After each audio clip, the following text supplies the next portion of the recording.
Hola, ¿qué tal amigos? Gracias por acompañarme en una nueva emisión. Truenan todas las cosas, todo el ambiente en el Poder Judicial de la Federación ante la desconfianza de Norma Piña para defender la corrupción, defender a los jueces, estos mismos que declara ella autónomos y que han tomado decisiones muy cuestionables, denunciadas incluso por el propio presidente López Obrador. Y es que acuérdense que hace un par de semanas se presentó un juicio político en contra de un juez en lo particular, un juez que liberó a los presuntos responsables de haber secuestrado a más de 30 migrantes en el estado de Tamaulipas.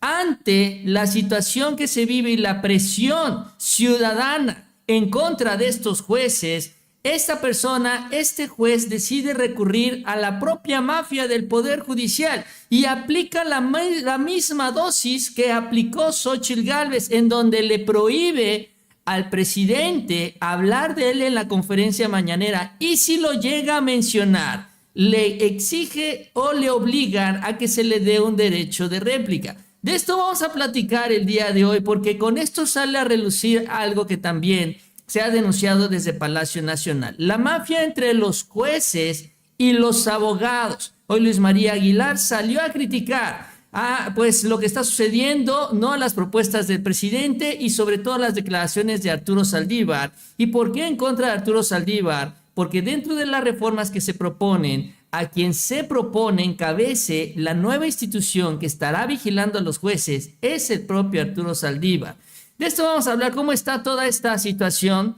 Este escenario es interesante y también vamos a hablar del proceso interno de Morena. Ya se dio a conocer la lista, ya hoy se registraron para la Cámara Alta, llegó Marcelo Ebrard, se topan con Adán Augusto, no se saludan a pesar de que estaban ahí en el mismo lugar, y Gerardo Fernández Noroña casi se queda fuera del Senado. ¿Por qué? Porque nadie le avisó. Sí, increíble. Pero él no sabía que se tenía que registrar el día de hoy. Afortunadamente vamos a ver qué es lo que nos dice él, cómo estuvo toda esta historia, y se alcanzó a registrar. ¿Mala leche o simplemente alguien se confundió? En fin, ahorita vamos a ver todo esto, así que les invito a que me acompañen durante los próximos minutos y vamos a arrancar con un tema que ha generado mucho ruido desde el día de ayer. Lo que señaló el presidente López Obrador sobre la comunicación que tenía con Arturo Saldívar, para que los jueces, dentro de su autonomía, respetaran el Estado de Derecho. Algo que no sucede con Norma Piña. Esto desde la oposición se tomó y se impulsó la idea de que el presidente le ordenaba a Arturo Saldívar cómo decidir los casos que se estaban llevando a cabo, litigando en el Poder Judicial de la Federación, algo que salió a precisar justamente el día de hoy Saldívar. No se esperó, hoy mismo salió a aclarar esta situación. Esto es lo que mencionó. Escribe Federico Arreola en SDP Noticias: ¿en qué brete metió López Obrador a Arturo Saldívar? A Federico le tengo mucho aprecio y bueno, por eso estamos aquí, gracias a la generosidad de ustedes. Te debe haber sorprendido estas declaraciones, te deben haber sorprendido, Arturo.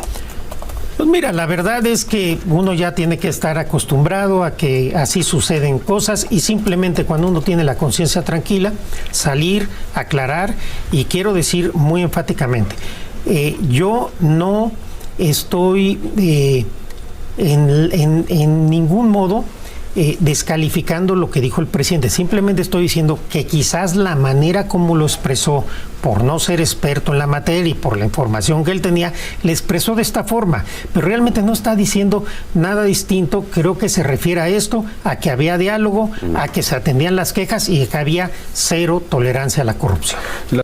Es parte de lo que dice entonces Arturo Saldívar. El objetivo era básicamente esto: que se mantuviera en línea a los jueces, no en esta autonomía total que es la que le da Norma Piña para que ellos puedan decidir. Y sobre todo, esta es la parte importante, no es el hecho que tomen la decisión, sino que son decisiones que no están apegadas a las leyes, sino que responden a intereses particulares. Y en este sentido aparece un gremio que ha sido beneficiado por esta decisión de Norma Piña, que es la mafia de los abogados. No vamos a generalizar, pero vamos a hablar de una mafia que incluso también ha sido denunciada por el presidente López Obrador. Ahí donde están también los grandes, entre comillas, abogados panistas, como Diego Fernández de Ceballos y los Gómez Montt. En este escenario, la barra mexicana del Colegio de Abogados también se pronunció y condenó las supuestas injerencias del presidente López Obrador hacia el Poder Judicial a través de Arturo Saldívar, algo que ya se explicó no es así. Sin embargo, lo interesante es que este es el contexto para un evento que se dio el día de hoy. La manera en la que se intercala uno con el otro, el Poder Judicial con los abogados. Finalmente, también son los abogados los que siguen adelante con estos procesos y son los jueces que terminan declarando inocentes a sus clientes o que terminan favoreciéndolos con decisiones que beneficia con millones de pesos a sus clientes. Y es que el día de hoy se dio un encuentro. El Congreso, se da esto, el Congreso Nacional de la Barra de Abogados, en donde participaron ministros y exministros, incluyendo a Luis María Aguilar. Ahora, Luis María Aguilar, sin referirse directamente a Arturo Saldívar, se refirió, en primer lugar, a esta relación que se tiene entre el Poder Judicial y los abogados, que dicen, nosotros casi somos la base del Estado de Derecho en este país. Sin nosotros no habría Estado de Derecho, jueces y abogados. Pero también habló de los mandaderos, así se refirió a los jueces que no siguen las leyes, que no respetan el Estado de Derecho, en un claro mensaje también al expresidente de la Corte, Arturo Saldívar. Esta, vamos a decirlo así, es la respuesta de Norma Piña, del cártel de la toga, a todo esto que se ha venido mencionando en estas últimas horas, sobre todo como lo mencionó el propio Arturo Saldívar, que ahorita no se está combatiendo la corrupción al interior del Poder Judicial de la Federación. Esto es parte de lo que mencionó. A ver, vamos a ponerlo bien. En todos los niveles están comprometidos para construir el Estado de Derecho a través de las sentencias y resoluciones. Los abogados, junto con los jueces, construyen las sentencias. Un juez no tiene la posibilidad de instar un asunto y terminar en una sentencia si no es con los abogados. La valiosa cooperación que se hace a través de sus argumentos y los planteamientos construyen todos los días las sentencias de todos los poderes judiciales y de los tribunales de esta República. Solamente retomo también una idea en la que la independencia de los juzgadores es fundamental. Yo siempre he señalado que si una persona que se dice juzgador atiende a intereses ajenos a los de la Constitución o de la ley, será el mandadero de alguien, pero no será realmente un juzgador. Pues es parte de lo que dice Luis María Aguilar, ¿no? Hablando de esta relación con los abogados y la independencia de los jueces. Dicen, responden a intereses particulares, son mandaderos. Bueno, esto es justamente lo que se está denunciando desde Palacio Nacional, en donde los jueces en su autonomía terminan siendo mandaderos de estos abogados. Incluso uno de los casos en lo particular que de plano se voló la barda es este asunto del juez en Tamaulipas, en donde llevó al gobierno incluso a solicitar un juicio político en contra de este juez federal. ¿Por qué? Bueno, de acuerdo a la información que se dio a conocer hace algunos días, existe, dice el gobierno, una serie de elementos que hacen presumir que las determinaciones del juez de distrito no están apegadas a los principios constitucionales y legales, debido a que he sostenido criterios que permitieron la liberación de objetivos generadores de violencia y que en la denuncia entregada a la Cámara de Diputados se hace el conocimiento de los legisladores que entre estas decisiones destaca la liberación de personas pertenecientes a un grupo vinculado al reciente secuestro de 31 personas migrantes en Tamaulipas. Los libera pues con las chicanadas legales que impulsan los abogados. Y con esto, pues, se acabó ya el asunto. El gobierno que tiene identificado a estas personas y que se da cuenta de lo que está haciendo el juez, presenta la solicitud de juicio político porque el Consejo de la Judicatura Federal no hace absolutamente nada. Y entonces estamos hablando de este caso donde nuevamente estos juzgadores que se dicen independientes terminan respondiendo a estos intereses, terminan de mandaderos. Ahora, el tema es que no quieren que les digamos mandaderos. Y entonces, ahora ante esta situación, ¿saben lo que hace este señor? Va y se ampara, pide un amparo en contra de este juicio político. Ahora, pues afortunadamente no le pudieron dar la vuelta para que se evitara que avanzara el proceso de juicio político en la Cámara de Diputados, porque estamos hablando de un poder constitucional.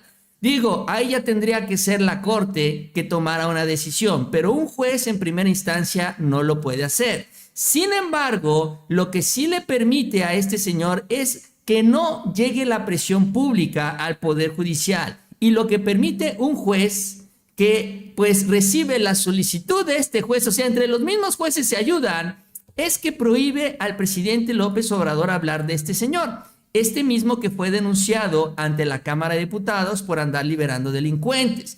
De acuerdo a este procedimiento de amparo en donde pues no se le cumple el hecho de que se suspende el juicio político, sí se concede la suspensión provisional para que las autoridades se abstengan de emitir cualquier pronunciamiento, manifestación o declaración pública que ponga en conocimiento del dominio público información que corresponda al quejoso. O sea, el presidente ya no puede hablar de un juez que liberó a las personas presuntamente responsables del secuestro de 30 migrantes allá en Tamaulipas. Y luego dicen que el presidente es el que está con los abrazos. No, es el Poder Judicial. Así también le dice que se abstenga de poner en conocimiento del dominio público información íntima o privada, y se abstenga de esto, de decir expresiones denostativas o cualquier otro adjetivo calificativo dentro de las conferencias de prensa denominadas mañaneras. Es lo que dice la resolución. O sea, ni siquiera puede mencionar al juez. Exactamente lo mismo que Xóchitl Gálvez. Ahora, si el presidente tuviera el atrevimiento de hablar del juez tras esta decisión que toma otro juez del Poder Judicial, dice que de hacerlo deberá mencionar y exhibir las pruebas que sustenten su dicho. Y yo creo que esto le puede salir hasta contraproducente, porque si quieren que el presidente presente pruebas, en una de esas las termina presentando y la cosa le sale peor a este juez y a la jueza que está entregando esta resolución. Así como dice, otorgar el derecho de réplica al quejoso dentro de las 24 horas siguientes a las manifestaciones e imputaciones que se hagan. Exactamente igual que Xóchitl Gálvez. Y esto es lo que se decide por parte de una jueza que recibe esta solicitud de amparo de un juez que, bueno, ellos sabían que no pueden pasar por encima de un poder constitucional, pero lo utilizaron como excusa para poder justificar esta decisión. Y con esto, que no se hable de la corrupción de los jueces, de este en lo particular, en el Poder Judicial.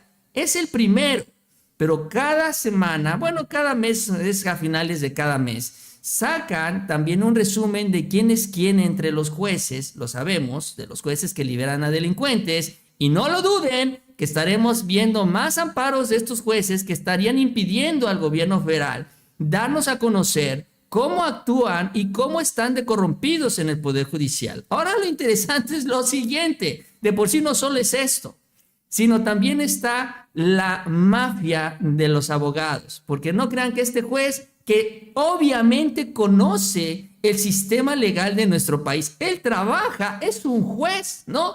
Recurre a los abogados. Y son, bueno, quien presenta esta demanda de garantías es este señor, Miguel Olmedo Robles León, y otros abogados, para ayudar a este juez que se apellida Contreras. Este es el susodicho juez que liberó a los delincuentes. Entonces, aún y siendo juez, él contrata abogados. Miren nada más. ¿Y saben de quién es abogado este señor, Miguel Olmos Robles? Es abogado de este otro señor que fue detenido en los Estados Unidos y entregado a México en la frontera, ahí en la frontera entre los dos países. Cristian Buenrerich, el exalcalde de la Benito Juárez, una de las cabezas del cártel inmobiliario, es representado por este mismo abogado que es el que está representando a este juez que presenta este reclamo en contra del presidente López Obrador para que ya no lo pueda denunciar en la conferencia mañanera. Y me queda claro en el entendido que el señor va a seguir tomando decisiones muy cuestionables y por eso no quieren que lo mencionen otra vez en la conferencia en Palacio Nacional. Esta es la mafia, es que ni siquiera cuidan las formas. El abogado del cártel inmobiliario defendiendo a los jueces corruptos que están bajo una solicitud de juicio político en la Cámara de Diputados. Así de concreto y así de sencillito podemos decir cómo está toda esta situación en el Poder Judicial. Y luego sale Luis María Aguilar a criticar a Arturo Saldívar y los dichos del presidente López Obrador. Un cinismo de principio a fin. Este es el tamaño de la corrupción en el Poder Judicial de la Federación. Y obviamente esto es lo que se busca corregir con el Plan C, con las reformas constitucionales. La advertencia que ha hecho Lenia Batres es que las reformas del presidente no incluyen un dato importante, la vida interna del Consejo de la Judicatura Federal, que también se tiene que corregir, porque lo que se da ahorita en estos momentos es que Norma Piña va y turna los casos a sus jueces consentidos y entonces obtiene decisiones a favor de los intereses que ella está defendiendo. O sea que hay mucho que trabajar todavía y se entiende serán parte de las propuestas que estará presentando la propia Claudia Sheinbaum para complementar lo que ya presentó el presidente López Obrador. Bueno, este es el primer tema. Vamos con el segundo, la política y sobre todo lo que se viene hacia el futuro. El Plan C, justamente hablando de esto. ¿Cómo va a estar el escenario en la Cámara Alta? Bueno, vamos con las plurinominales. Hoy se dieron a conocer también que tiene que ver con parte del acuerdo, los acuerdos que se dieron en el proceso de la sucesión presidencial. Aparece ya la lista de plurinominales para el Senado encabezada por Adán Augusto López Hernández. En primer lugar, llama la atención, no es Marcelo Ebrard. Y empieza con esto la especulación de que eventualmente Adán sea el próximo coordinador de la bancada en el Senado, por la posición que tiene ahí, aunque esto no necesariamente tiene que ser así, pero ahorita vamos a ver las condiciones que hay. De ahí sigue Citlali Hernández, Alejandro Esquer, el particular del presidente, Susana Harp, Gerardo Fernández Noroña, que entra en quinto lugar. Ahorita vamos a ver qué es lo que pasó con él. El sexto, que todavía está reservado para una mujer. En el séptimo, Marcelo Ebrard, y en el octavo, Marta Malumicher, y bueno, en el noveno, Javier Corral, el exgobernador del PAN, que se cuelga también ahí en esta lista del Senado, y bueno, pues con la esperanza de que se puedan ocupar todas estas posiciones. Hasta el lugar número 9 está Javier Corral, pero también Marcelo está bastante abajo en el lugar número 7. Ahora, sobre esta lista, Adán Augusto reaccionó. Dijo: tuve el honor de ser el primer senador en la historia de Morena, cargo que dejé para ir a construir nuestro partido en Tabasco. Hoy que Morena me propone encabezar la lista nacional al Senado, hago memoria y pienso en todo lo que hemos avanzado, donde yo pueda servir a nuestro proyecto, a nuestro partido, a nuestro pueblo y a nuestra candidata Claudia Sheinbaum, ahí estaré. Es lo que dice Adán Augusto López Hernández. Y sí, él era senador por el PRD cuando ya se va tomando forma el movimiento, va tomando forma Morena, renuncia al PRD. Y aunque no podía declararse formalmente senador de Morena, él se autodeclara senador de Morena. Y bueno, el día de hoy llega y se presenta al registro, porque hoy se tenían que registrar los senadores de esta lista. Y así llegó Adán Augusto, sin mayor ruido, escándalo, porras, pues llegó con su gente y pues este es el momento.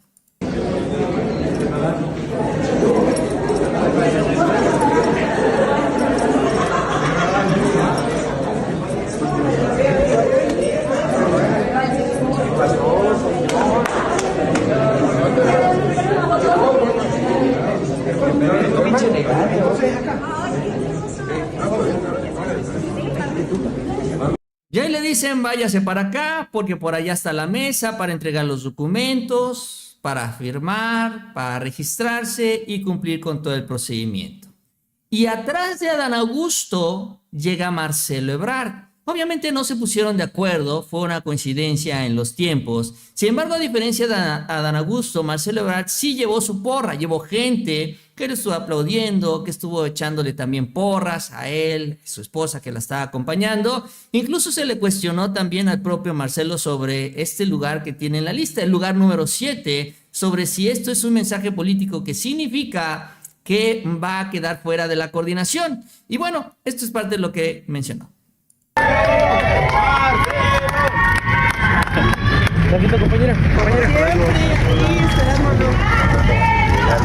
¿Con qué ánimo llegas hoy, Marcelo? ¿No estás muy abajo en la lista, Marcelo? Los senadores todos somos iguales. Pero va a luchar para que sea el coordinador, como se había dicho en el primer acuerdo. Pero ese no fue el acuerdo. Ese era el acuerdo, ¿no? No fue el acuerdo de la cena, Marcelo. ¿Va a disputar con el exsecretario de Gobernación? Bueno, eso es después. La coordinación es después. Hola.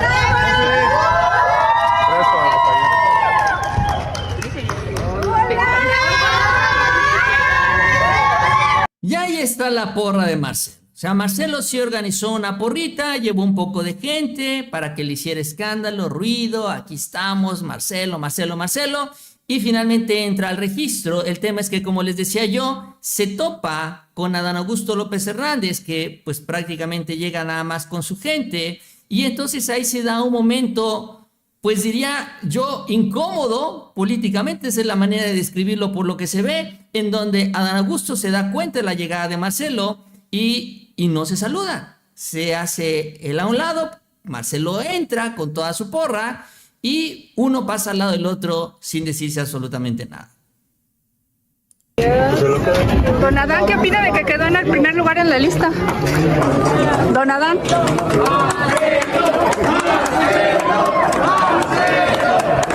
¿No va a saludar a Marcelo? ¿No va a saludar a Marcelo? Pues no. ¿Cómo te va? Y pues no lo saludó. No hay una imagen en donde aparezcan los dos juntos saludándose, cuando menos de lejos. Simple y sencillamente uno pasó al lado del otro y ahí quedó toda esta historia. Ahora, eventualmente, ¿qué va a suceder? No lo sabemos. Lo que se ha adelantado, se ha dicho por parte del propio Mario Delgado, incluso también por parte de Claudia Sheinbaum, es que el acuerdo se iba a respetar. El que quedó en segundo lugar sería el coordinador parlamentario en la Cámara de Senadores. Y con esto, bueno, pues ya se estaría cumpliendo esto que se firmó ante el presidente López Obrador. Sin embargo, también aquí ya viene pues las circunstancias políticas que obviamente han venido cambiando desde que se dio esta reunión con el presidente, y donde Adán Augusto no llega fortalecido no solo por el hecho de estar en el primer lugar de la lista, que es un mensaje político importante, sino porque también va a tener varios senadores afines a él que le estuvieron apoyando en este proceso interno. De entrada, cuando menos ellas dos, Julieta Ramírez y Andrea Chávez, que llegan al Senado. También va a estar su hermana Rosalinda López Hernández, que va a participar en el proceso electoral aquí en Tabasco. Va también a tener otro senador, Cruz Castellanos, en el estado de Chiapas. Y así se van a ir juntando un grupo de senadores afines al propio Adán, que lo pueden impulsar para ser el coordinador. Entonces, todavía es algo por definirse, y esto es importante entenderlo por lo que también revela Gerardo Fernández Noroña.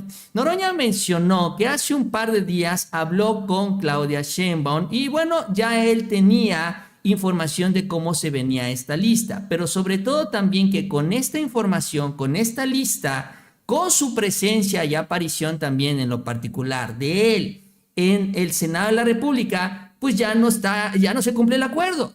O sea, ya lo que se firmó ante el presidente, pues eso ya no está, ya no más. Sí, con algunos detalles, pero otros no.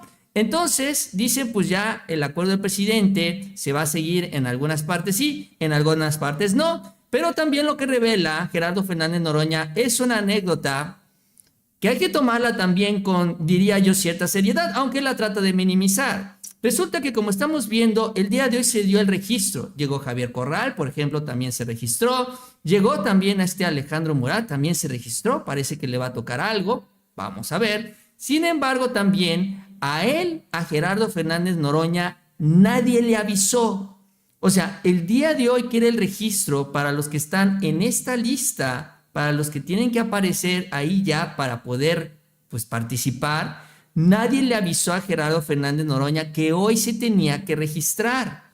Y nadie le avisó nunca. O sea, él se entera porque ve en redes sociales que Marcelo hace todo su show y empieza a subir videos a las redes sociales y dice, oigan, nos tenemos que ir a registrar hoy. Él estaba en el INE porque hoy Gerardo Fernández Noroña estuvo con Sergio Gutiérrez presentando una denuncia en contra de los bots de Xochitl Gálvez y todo esto de Atlas Network que hemos venido hablando.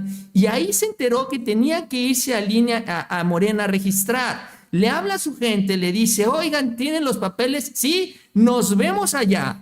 Y se van a la sede de Morena a registrarse. ¿Por qué nadie le avisó a Gerardo Fernández Noroña? Y si no se hubiera registrado, ¿qué hubiera sucedido? ¿Lo hubieran dejado fuera? ¿Se habría quedado fuera de esta lista? Esto es lo que llama mucho la atención. Miren lo que dice Noroña, que se salvó, porque bueno, se movió, se aplicó, llegó, se registró y todo está en orden. Pero sí está esta situación que, pues sí genera muchos, pues yo creo que hay que tomarla como es, ¿no? Esta desatención, por decirlo menos, hacia el propio Noroña. Lo más difícil, lograr que me eligieran senador de la República, ese no, bueno, ahorita explico eso. Y no me avisaron que había que registrarse, se pasan, la verdad. Entonces estoy en el INE metiendo con Sergio Gutiérrez Luna la impugnación por la campaña esta de la conjura internacional de las derechas de narco presidente, narco candidata. Y veo las fotografías de Marcelo Ebrard Causabón registrándose para el Senado de la República. Y dije, ¿cómo que hay que registrarse?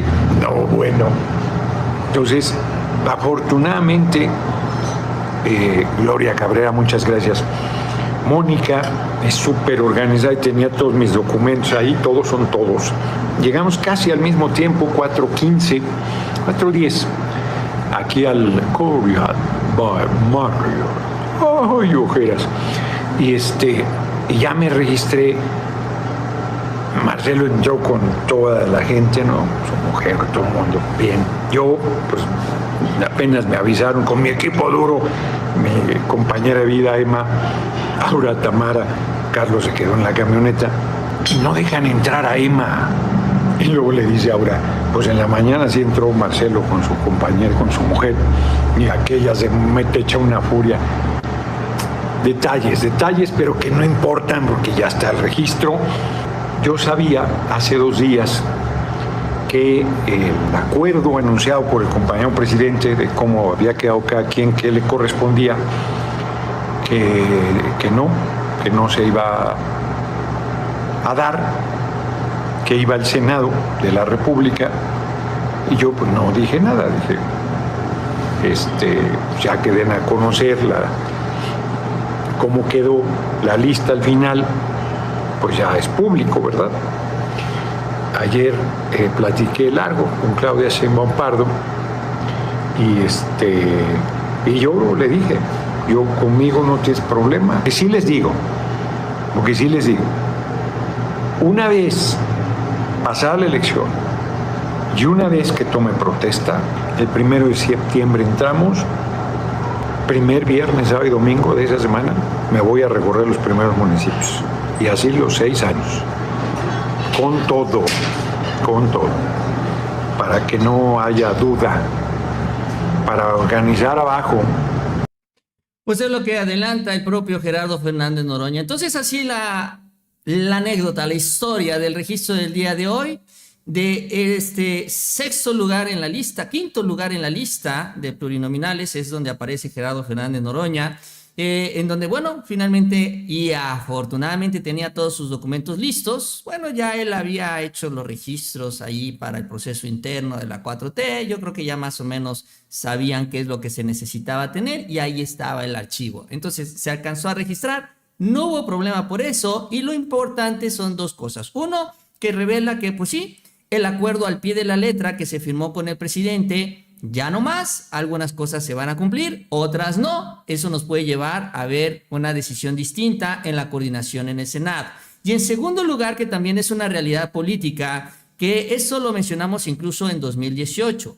La sucesión presidencial inicia al siguiente día en que se sienta el presidente nuevo en funciones. Es decir, al día en el que se sentó el presidente López Obrador en la silla en Palacio Nacional, Ese día inició la sucesión del 2024. La sucesión del 2030 iniciará también el día que se siente Claudia Sheinbaum en esa silla presidencial.